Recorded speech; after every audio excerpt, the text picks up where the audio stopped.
Matagal-tagal na panahon na rin nang muli akong magmahal. Sinusulit ang sarili sa tanawin bago ko sa'yo itanaw.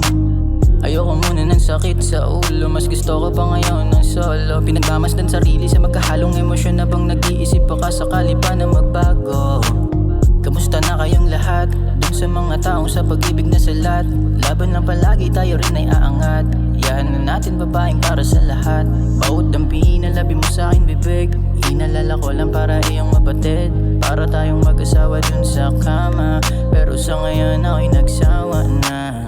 Lang iyang pag-ibig yan, kayang-kaya ko iwasan yan. Kayang-kaya ko rin nabitawan yan. Lalo sa ngayon ayoko na ng ganyan. Sa simpleng pamumuhay ang kinagisnan, kaya palagi kong ginagalingan. Mga babaeng bitch yan, dyan lang yan. Kung sakaling tinatawag ng laman. Lang iyang pag-ibig yan, kayang-kaya ko iwasan yan. Kayang-kaya ko rin nabitawan yan. Lalo sa ngayon ayoko na ng ganyan. Sa simpleng pamumuhay ang kinagisnan, kaya palagi kong ginagalingan. Mga babaeng bitch yan, dyan lang yan. Kung sakaling tinatawag ng laman. Sinusubukan ko pa rin naman lumaban nang walang dala ko lang sarili ko. Sa tuwing magkakainit tayo ng katawan, ngunit hanggang doon na lang. Di na tulad dati na wala akong pakialam.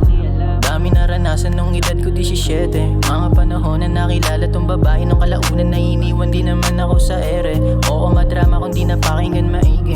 Kaliwat ka na ng tukso, damdamin niya'y panibog ko. Isipan ay sumikip, lumalim man o hindi. Ginamitan ko ng ibaklase na hirit din.